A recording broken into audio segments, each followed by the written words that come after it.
복된 주일입니다.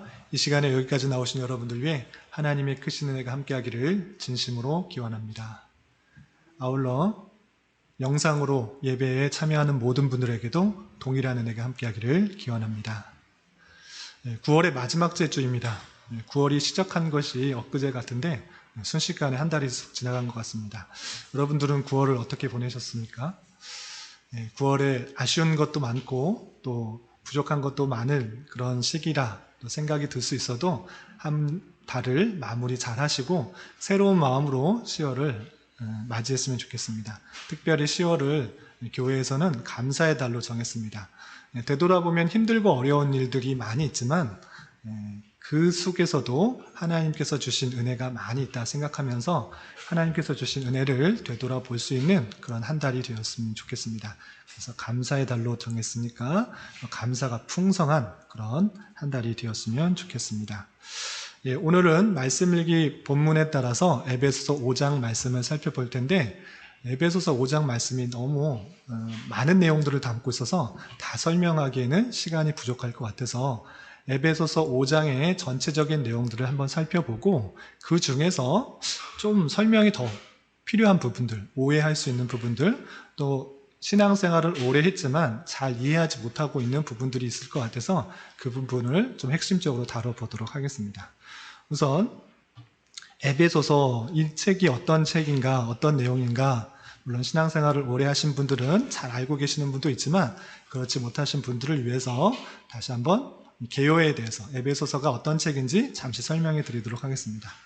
사도 바울이라는 그런 사람이 있었는데 사도 바울이라는 사람은 원래는 예수님을 잘 알지 못하였습니다. 정통 유대인으로서 하나님을 잘 섬기고 율법을 잘 순종하는 그런 사람이었지만 자신이 하나님의 아들이다, 사람이 하나님의 아들이라고 주장하였던 예수님을 오히려 핍박하였던 그런 사람이었습니다. 그렇지만 그가 예수님을 만나고 나서 완전히 변하여서 내 생각이 잘못되었다 생각하면서 하나님께서 나에게 은혜를 주시고 나를 택하여 주시고 나를 붙들어 주셔서 유대인들의 사도가 아닌 이방인들의 사도로서 부르심을 받고 내가 이방인들에게 예수님께서 그리스도시고 구세주시고 만왕의 왕이라는 것들을 전하는 사람으로 쓰임을 받아야겠다 생각을 하고 유대인들이 아니라 해외에 나가면서 예수 그리스도가 그리스도시라, 예수님께서 그리스도시라는 것들을 전파했던 그런 사역자입니다. 그가 그래서 1차, 2차, 3차 계속적으로 전도 여행을 다니면서 소아시아 그리고 유럽에 복음을 전파했던 것입니다.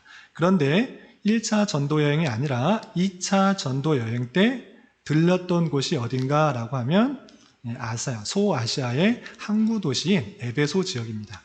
그 에베소 지역에서 오래 사역한 것이 아니고 함께 다니면서 복음을 전했던 브리스길라와 아굴라라는 그런 부부가 있었는데 그 부부를 에베소에 남겨두게 됩니다. 그래서 에베소에 남겨둔 브리스가와 아굴라라는 사람이 복음 전도를 해서 소수의 인원으로 세워진 교회가 에베소 교회인 것입니다. 그런데 이 에베소 교회에 브리스길라와 아굴라라는 그런 어떻게 보면 일반 성도의 사역자가 복음을 전하고 교회가 세워졌기 때문에 이 성도들이 복음의 참된 내용을 알지 못합니다. 우리가 어떻게 구원을 받는 것인지 그것에 대해서 정확하게 잘 알지 못하였던 것입니다. 그래서 이 바울 사도께서 그리고 이 에베소는 아주 유명한 게 뭐냐면 아르테미우스 신전입니다. 아데미 신전이라고 표현되기도 하는데 성경에는 아데미 신전이라고 또 아데미 신이라고 표현되는데 아르테미우스 신전이 있는 곳이 에베소입니다. 그래서 유럽 여행이나 또 소아시아 지역을 터키 지방을 여행할 때 에베소 지역에 가면 꼭 한번 탐방하는 곳이 이 에베소입니다. 그런데 여기 이렇게 멋있는 건물이 있는 것은 아니고요. 이것이 다 폐허가 되어서 기둥 하나만 남아 있습니다. 그래서 성지 여행이다, 또 터키 여행이다 이렇게 갈 때는 에베소 지역에 기둥 한 개만 남은 아르테미우스 신전을 볼 수 있습니다. 이렇게 아주 그때 당시에는 이렇게 아주 큰 신전이 있을 정도로 항구로서 번영했던 그런 곳이었는데 브리스길라와 아굴라라는 그런 부부가 이곳에 있으면서 복음 전도를 하고 교회가 세워진 것입니다. 그런데 복음을 전도를 했지만 올바른 신앙 정신 가운데 교회를 잘 세운 것이 아니라 흔들릴 수가 있어서 바울 사도가 3차 전도 여행 때 에베소에 이르렀을 때 그 성도의 모습이 너무나 안타깝고 또한 신앙적인 정신, 또 바른 복음의 내용들을 잘 알지 못하기 때문에 3년이나 머무르면서 복음을 전파했습니다. 바울 사도는 이쪽 저쪽 다니기가 너무 바빠서 이곳에도 다니고 저곳에도 다니고 오래 머무르지는 않았습니다. 그런데 이 에베소에 많은 사람들이 복음을 듣고 성도로 부름을 받았는데 그들이 어떻게 구원을 받는 것인지 잘 알지 못하고 그래서 3년이나 걸려서 제대로 교회를 잘 세웠던 것입니다. 그리고 자신의 제자와 같이 여기는 자신의 제자이자 아들과 같이 여기는 디모데를 이곳에 놔두어서 목회 사역을 했던 것입니다. 그리고 나서 바울 사도는 계속적으로 선교 여행을 했습니다. 그리고 나서 한참 뒤에 이 바울 사도가 자신이 복음 전도한 것에 대해서 율법주의자들, 유대인들이 고소를 해서 로마 감옥에 투옥되는 그런 일이 있었습니다. 그런데 로마 감옥에서 들어보니 에베소의 성도들이 자기가 가르친 내용들을 다 잊어버리고 올바른 내용도 알지 못하고 여러 가지 신앙적인 사상과 신학적인 사상들에 흔들려 가고 있었던 것입니다. 그래서 그냥 성도는 성도인데 예수님을 믿고 구원을 받았는데 그 삶이 얼마나 크고 아름다운 건지 제대로 알지도 못하고 그리고 성도로서 어떻게 살아야 되는지를 잘 알지 못한 것입니다. 그냥 무늬만 성도, 그냥 보기에 기독교인 그런 모습만 남은 것입니다. 그래서 그 소식을 듣고 감옥에 있으면서도 에베소 교회의 사람들을 생각하면서 안타까워하면서 구원이 어떻게 이루어지는 건지 그리고 이방인과 유대인들과 어떻게 그리스도 안에서 하나가 되는 것인지에 대해서 설명하고 그것을 믿는 자로서 예수 그리스도를 믿는 자로서 어떻게 실제적으로 삶을 살아가야 되는지를 쓴 내용이 에베소서인 것입니다. 그래서 1장부터 3장까지는 어떻게 우리가 구원을 받고 그리스도 안에서 어떻게 하나 되는지 이론적인 내용이 나옵니다. 그래서 우리가 구원받는 것은 우리의 열심, 우리의 노력, 우리의 선행 이런 것이 전혀 아니라 오직 예수 그리스도의 십자가 사건으로 말미암아 구원을 받는 것이다. 우리의 힘으로 구원받는 것이 아니고 예수 그리스도께서 우리의 죄와 허물됨을 불쌍히 여기시고 이 땅에 육신을 입으시고 사람의 모습으로 오셔서 택하신 그 사람의 죄를 모두 대신하여 십자가에 달려 돌아가심으로 그 모든 죄의 값이 치러진 것이고 그를 믿음으로 말미암아 구원을 받는 것이다. 이렇게 잘 알려주고 있습니다.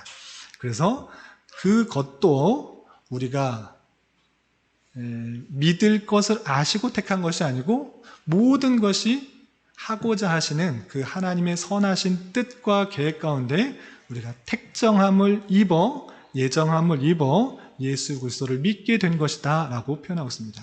그래서 행위로서 누구도 자랑할 수가 없고 오직 우리의 구원은 하나님께만 있다라는 것을 통하여서 하나님께만 영광을 돌릴 수 있도록 하는 것이다 라고 하고 있습니다. 그래서 구원은 은혜요, 구원은 선물이다. 이렇게 강조하고 있는 것입니다.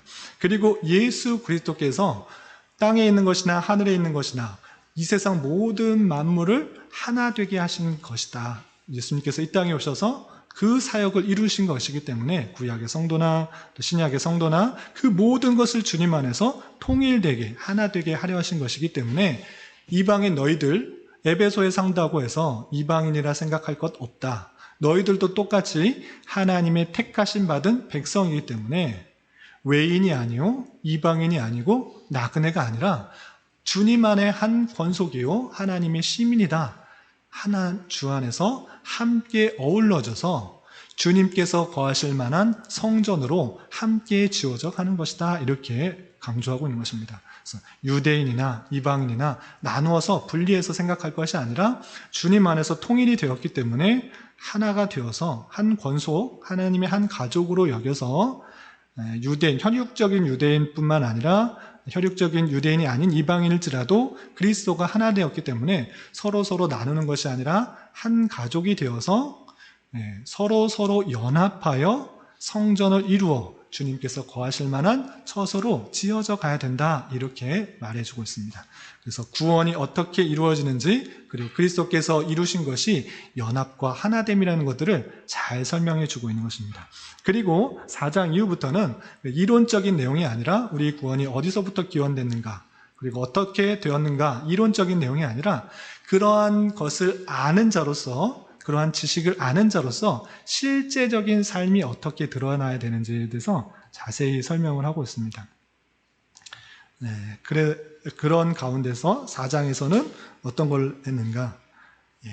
옛사람을 버리고 새 사람을 입어서 하나님의 백성답게 올바른 삶을 살아야 되는데, 우리가 아는 것과 믿는 것, 믿는 것과 아는 것에 하나가 되어서 그리스도의 장성한 분량이 충만한 데까지 이뤄야 된다, 이렇게 표현하고 있고, 또 5장에 이르러서는 여러 가지 실제적인 삶을 다양하게 말하고 있습니다. 그 내용이 5장이 이어지는 것입니다. 그럼 5장의 내용을 좀 살펴보도록 하겠습니다. 5장은 크게 세 부분으로 나눌 수 있는데, 이해하기 쉽게 나누기 위해서 세 부분으로 나누면 1절부터 14절까지는 구원받은 백성으로서 성도다운 삶이 어떠한 삶인가, 구원받았다라고 했을 때 실제 우리 삶을 제대로 못 살아가는 경우가 많이 있습니다. 우리나라 기독교 역사를 볼 때도 구원 얻는 것, 복음 전파하는 것, 성도들이 예수님을 믿는 것에 관심이 많아서 믿는 것, 믿게 하는 것, 전도, 선교, 이것에 많은 관심을 두고 이렇게 많은 교회당에 모이도록 하는 것에 관심이 있었습니다. 그렇지만 그 수많은 모여든 사람들이 그냥 예수님 믿고 구원 얻은 것에 대한 감사만 있지 실제의 삶에 있어서 강조를 많이 못했기 때문에 믿는 사람이나 믿지 않는 사람이나 세상에서는 구별되지 않는 그런 모습들이 많이 있었던 것입니다. 그래서 4장부터 6장까지 이어지는 성도다운 삶이 어떠한 삶인지를 잘 배우고 그것을 실천하는 것이 중요한데, 특별히 구원받은 백성으로서 성도다운 삶을 이렇게 표현하고 있습니다. 첫 번째 보면 1절에 너희는 하나님을 본받는 자가 되라, 이렇게 표현되어 있습니다. 하나님을 본받는 자가 되라. 계속 설명할 것들이 많은데 이거 다 설명하면 시간이 제한이 되니까 그냥 핵심적인 강조 내용을 보고 저희가 알고 싶은 읽었던 15절부터 21절까지 내용을 더 중점적으로 살펴보도록 하겠습니다. 그리고 또 4절에서 보면 누추함과 어리석은 말이나 희롱하는 말이 마땅하지 않다, 감사하는 말을 많이 하라, 이렇게 말하면서 말을 행할 때 아무렇게나 그런 것이 아니라, 어리석게 하는 것이 아니라 말을 할 때도 함부로 하지 말고 말을 하는 것조차 믿는 사람으로서 구별되어야 된다라고 표현되고 있습니다. 또 8절에서는 전에는 어둠이더니 이제는 빛이다 라고 표현하면서 빛의 자녀들처럼 행해야 된다라고 표현하고 있습니다. 우리의 정체성을 바로 알고 그것에 맞추어서 어두운 데에서 행하지 말라라고 했을 때 남이 보이지 않는 데에서만 행할 수 있는 그런 안 좋은 일을 행하는 것이 아니라 빛의 자녀답게 밝고 아름다운 선한 일을 행하라, 이렇게 표현하고 있고요. 또 10절에서 보면 주를 기쁘시게 할 것이 무엇인가 시험하여 보라, 하나님을 시험해 보라 라는 말을 할 정도로 하나님께서 정말 원하시는 것, 하나님께서 기뻐하시는 것이 무엇인지를 고민하면서 그것을 알아내어서 행해야 될 것을 표현하고 있습니다. 그리고 또 14절 보면 잠자는 자여 깨어서 죽은 자들에게서 일어나라, 그리스도께서 너에게 비추이시라, 이렇게 표현하면서 영적으로 잠자고 있는, 깨어나지 못한, 하나님께서 아무리 말씀하셔도 그 마음을 어둡게 하여서 깨닫지 못하고 영적으로 잠자고 있는 자들을 깨워서 하나님께서 원하시는 말씀들을 온전히 듣고 순종해야 될 것을 표현하고 있습니다. 그리고 15절부터 21절까지는 구원받은 백성으로서 현명한 처사, 어떻게 하는 것이 올바른 처사인가 라고 할 때 세월을 아껴야 되고 주의 뜻이 무엇인가를 이해해야 되고 성령으로 충만함을 받아야 된다. 또 시와 찬송가 신령한 노래들로 서로 화답해야 된다. 범사에 항상 아버지 하나님께 감사해야 된다. 또 그리스도를 경외함으로 피차 복종해야 된다. 이런 내용들을 설명하고 있습니다. 그리고 22절부터 33절까지는 특별히 피차 복종하는 모습이 실제 삶에 있어서 부부관계에 있어서 남편으로서 아내로서 어떻게 하는 것이 하나님께 복종하는 것인지에 대해서 자세히 설명되고 있습니다. 21절부터 33절까지는 지난 5월 달에 부부의 주일 때 설명했으니까 요거는 좀 건너뛰기도 하고 우리가 좀 오해하기 쉬운 부분, 그 부분이 15절부터 21절까지 있는데 그 내용을 좀 깊게 살펴보도록 하겠습니다. 우선 성령 충만함을 받아라 이렇게 18절에 표현되어 있습니다. 18절을 보면 오직 성령으로 충만함을 받으라. 바울 사도께서 에베소 교인들에게 성령으로 충만함을 받으라. 이른바 성령 충만이라고 성령 충만을 받으라 이렇게 표현했는데 이것에 대해서 오해하는 경우가 많기 때문에 이것에 대한 개념을 잘 잡으시기 바랍니다. 그냥 신앙생활을 오래 해도 그냥 성령 충만함에 대한 개념들을 잘 못 잡고 어떤 것이 성령 충만한가 라고 할 수 있는데 이 시간에 성령님께서 어떠한 분이신지 또 성령 충만이 어떠한 뜻인지 왜 그렇게 살아야 되는지를 잘 깨닫고 돌아갈 수 있는 그런 시간이 되었으면 좋겠습니다. 우선 성령 충만에 대한 잘못된 인식들이 있습니다. 이른바 성령을 받아라. 성령을 강조하는 교회들이 있습니다. 이른바 오순절파 교회, 순복음 교회가 오순절파 교회라고 분류가 되는데 그런 쪽의 교회, 성령을 강조하는 교회는 성령 받아라, 성령 받아라, 성령 운동, 방언해라 또는 예언하라 이런 은사들을 많이 강조합니다. 왜냐? 성령 충만함을 통해서 얻을 수 있는 그런 능력이기 때문에 그런 것들을 해야 된다. 실제 사도행전에서 나타나고 있는 오순절 그런 다락방에서 있었던 그 사건들을 보았지 않느냐?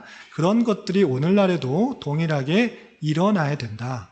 그것들을 행하는 것이 마땅하다라고 말하면서 성령을 받아라 하면서 성령을 하나의 힘이나 능력으로 생각하는 경우가 있습니다. 성령을 받아야 예언을 하고 성령을 받아야 방언을 하고 성령을 받아야 치유를 하고 성령을 받아야 우리가 힘 있게 살아갈 수 있다. 그래서 택하신 백성들에게 어떠한 성령을 또 하나 능력으로 힘으로 받아서 행해야 된다라고 말하는 경우가 많습니다.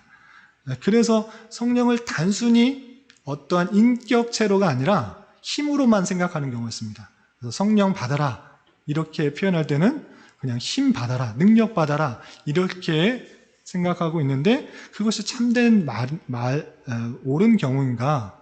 그 분들의 주장은 이렇습니다. 우리 성경을 좀 찾아보도록 하겠습니다. 사도행전 1장을 한번 찾아보도록 하겠습니다.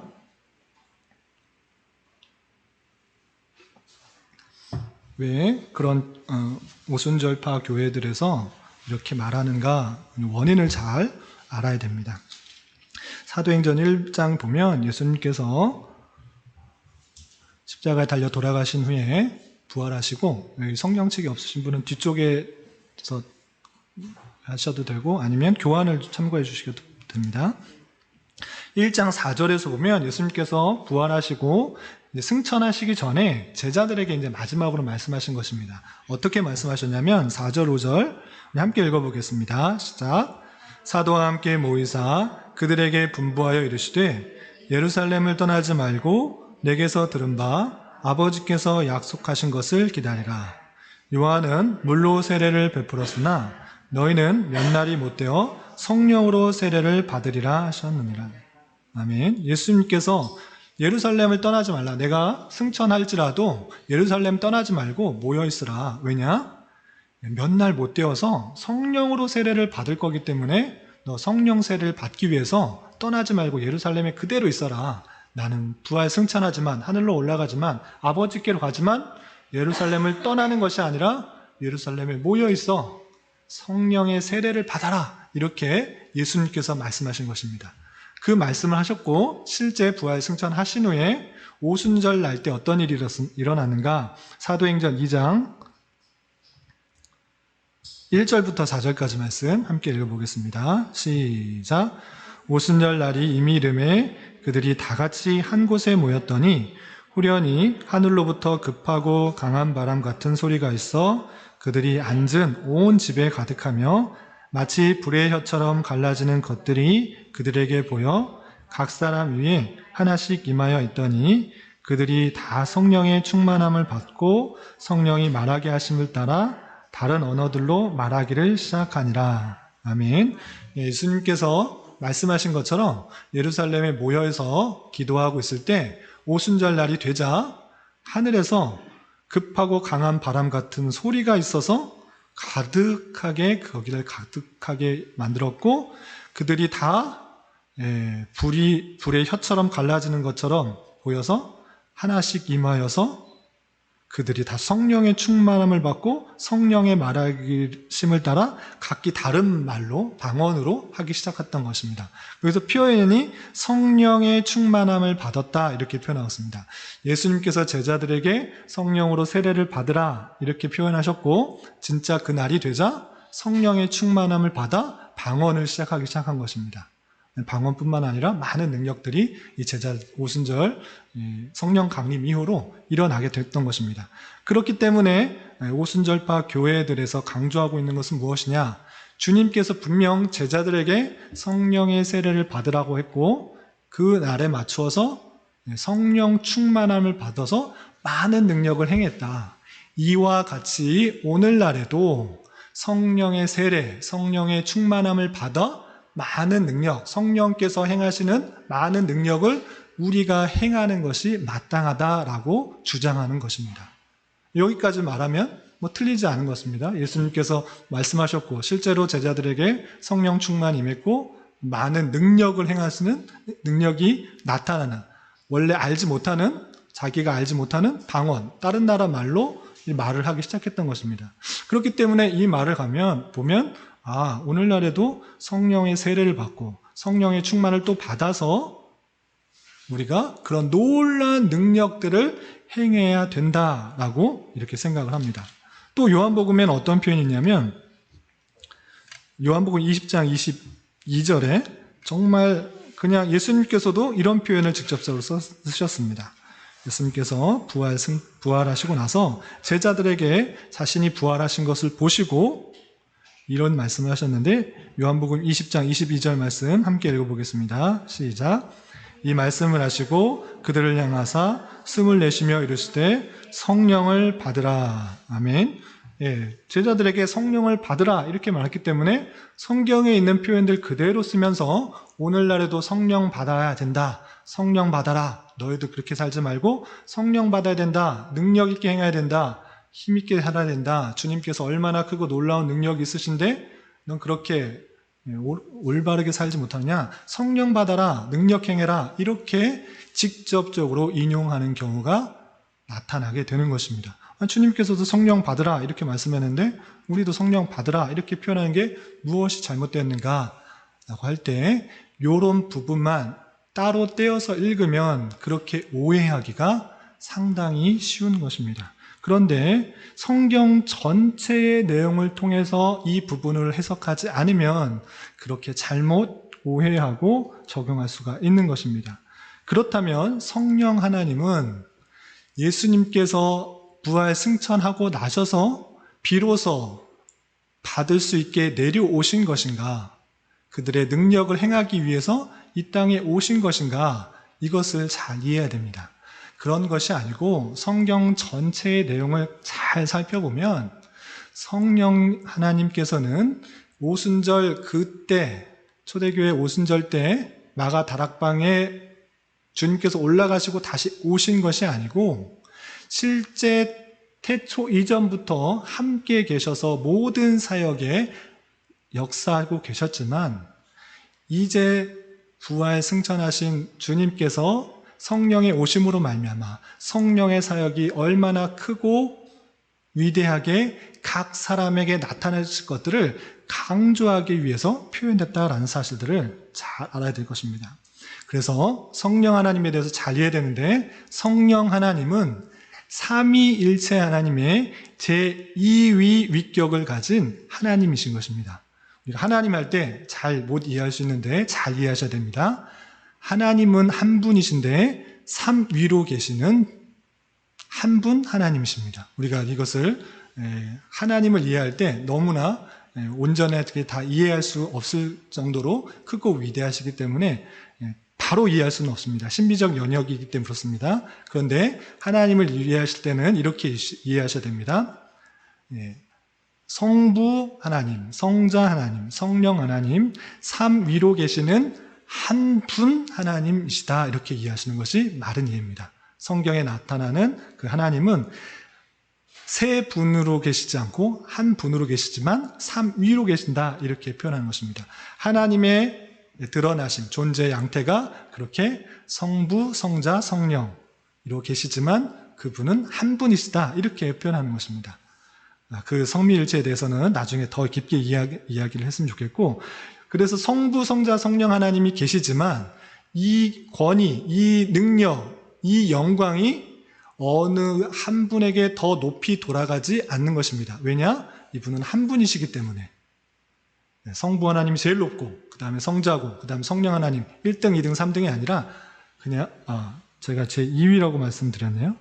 네, 제 3위인데 제가 잘못 말씀드렸습니다. 성령 하나님은 삼위일체 하나님의 제 3위의 위격을 가진 하나님이십니다. 제 1위는 성부 하나님, 제 2위는 성자 하나님, 제 3위는 성령 하나님입니다. 3위로 계시는, 사람은 한 분, 두 분, 세 분 이렇게 세지만 하나님은 위격을, 인격을 가진 그런 개체로서 위라고, 위격을 가진다, 이렇게 표현합니다. 그래서 제 3위의 위격을 가진 하나님으로서 성부, 성자와 함께 그 능력과 권능과 그 영광, 존귀가 동등하다, 이렇게 고백을 하는 것입니다. 순서가 있는 것이 아닙니다. 성부 하나님이 제일 높고, 그 다음에 성자 하나님이 높고, 그 다음에 성령 하나님이 낮고, 이런 것이 아니라 그 영광과 능력과 존귀가 모두 공통으로 돌려지는 한 분이십니다. 그것이 성령 하나님이시고, 성령 하나님은 본질상 성부 하나님과 성자 하나님과 나뉠 수가 없는 것입니다. 왜? 한 분이라고 했기 때문에. 그래서 모든 사역에 함께 역사하시는 것입니다. 태초 이전부터 태초 이후까지 창조 사역에도 성부 하나님께서 창조하신 것이 아니고 하나님의 영이 수면에 운행하시니라 라고 표현된 것처럼 성령 하나님께서 역사하셨고, 또 구약 성경 곳곳에 하나님의 영이라고 계속적으로 표현되는 것을 볼 수 있습니다. 그래서 삼위일체 하나님은 본질상 나뉠 수가 없는 분이시기 때문에 모든 사역에, 창조부터 그 재림까지 모든 사역에 함께 역사하시는 분이십니다. 그래서 모든 사역에 함께 역사하시고 함께 일하시지만 특별히 그 공로와 영광이 돌려지는 사역이었습니다. 창조 사역은 삼위일체 하나님께서 함께 역사하셨지만 성부 하나님께 그 영광과 공로가 돌려지고, 또 예수님께서 십자가에 달려 돌아가신 것, 그것은 성자 예수님께, 성자 하나님께 그 공로와 영광이 돌려지고, 그리고 우리가 구원하는 것, 구원받는 것, 그리고 성화의 사역은 성령님께 그 공로와 영광이 돌려지는 것입니다.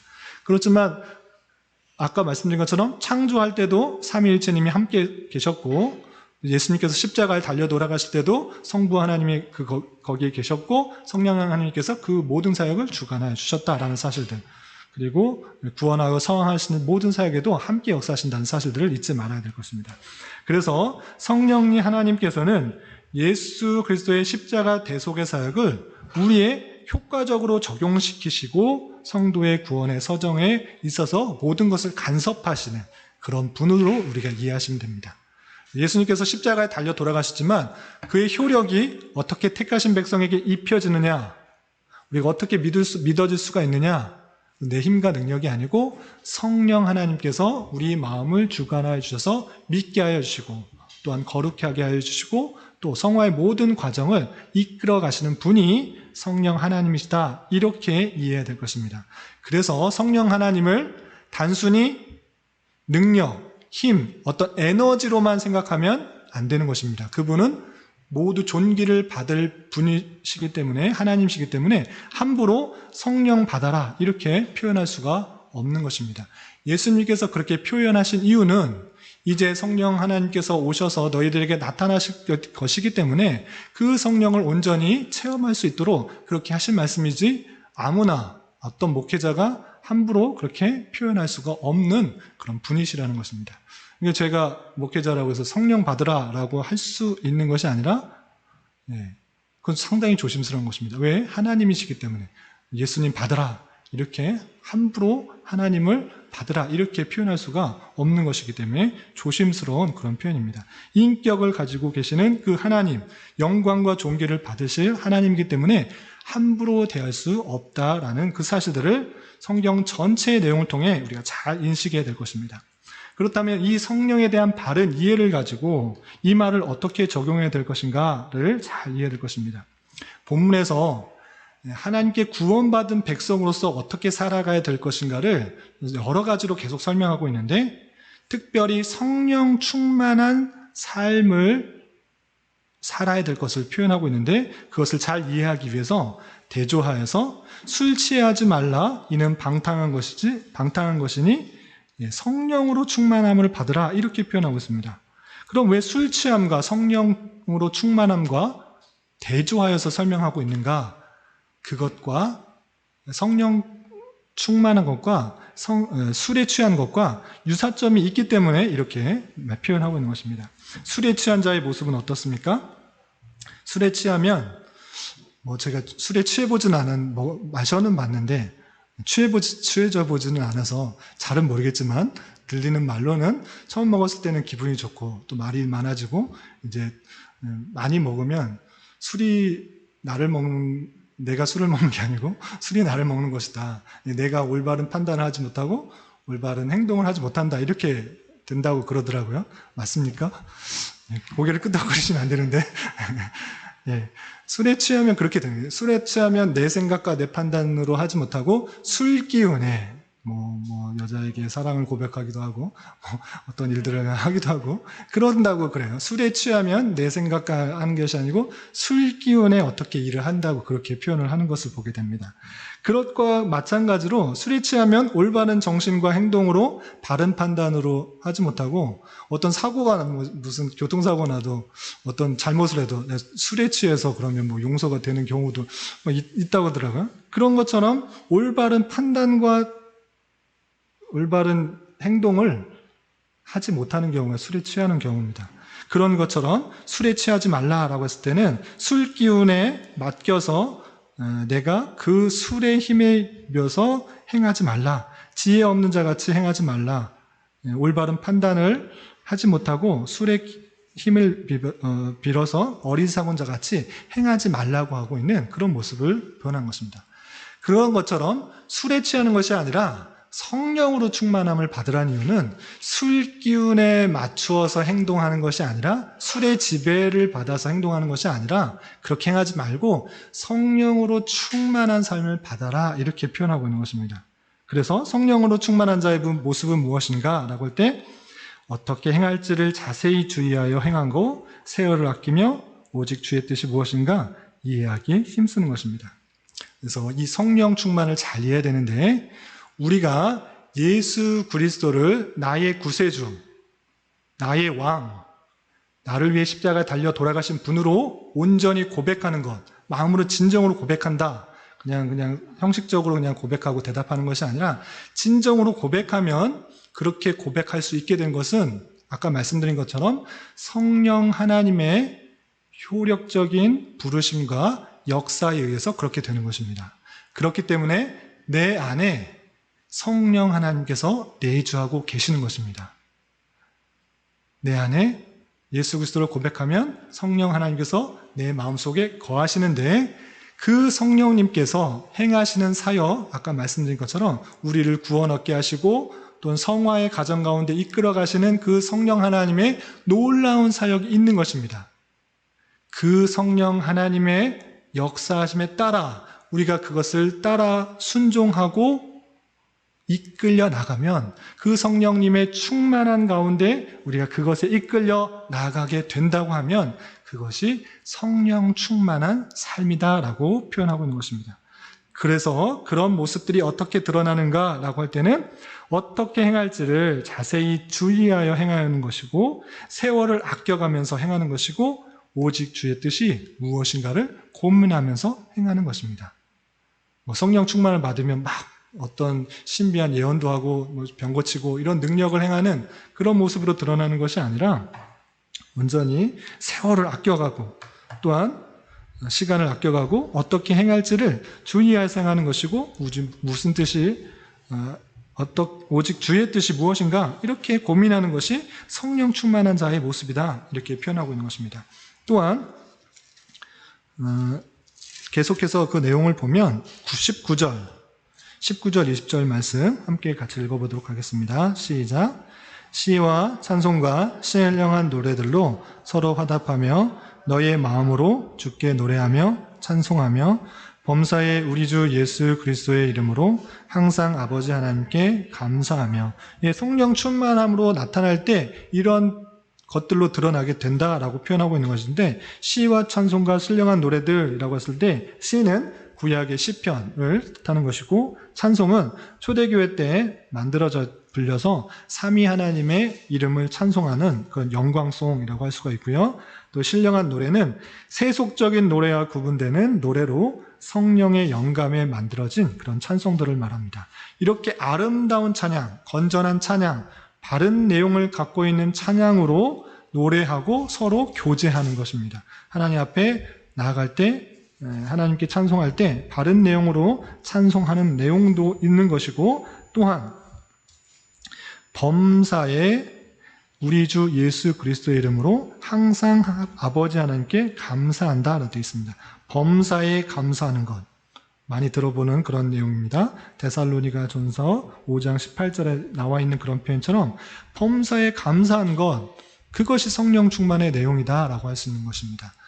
우리에게 감사할 수 있는 것, 예수 그리스도께 감사할 수 있는 것, 항상 하나님 아버지께 감사할 수 있는 것, 그것이 성령 충만의 내용이다 이렇게 표현되고 있는 것입니다.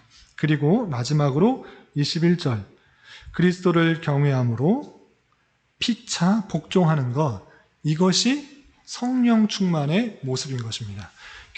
교회 안에서 나타날 수 있는 잘못된 성령 충만의 내용 나는 어떤 큰 은사를 받았으니까 방언 같은 은사, 좀 낮은 은사다. 예언하고 병을 고치고 신유하는 그런 높은 은사를 받은 사람이 높다. 그러면서 낮은 은사를 받은 사람을 무시하고 멸시하고 자기 권위하게 복종시키려고 하는 건 그런 것은 잘못된 모습인 것입니다. 오히려 성령 충만한 자의 모습이 있다고 하면 어떻게 되는가? 교회 안에서 서로 복종하는 모습으로 드러나게 된다라는 것입니다. 왜?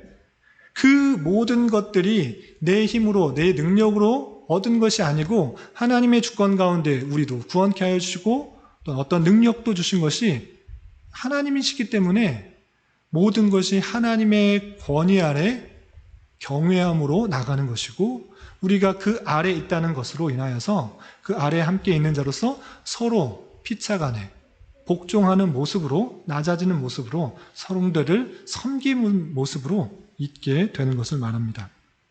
그래서 우리가 성령 충만한 삶 이것을 잘 이해되는데 내가 예수님을 믿고 구원받았다 라고 했을 때 내 힘으로 구원받은 것이 아닌 것처럼 우리 안에 성령 하나님께서 계시는데 그 성령 하나님께서 우리의 계속적으로 올바른 삶으로 인도해 나가십니다.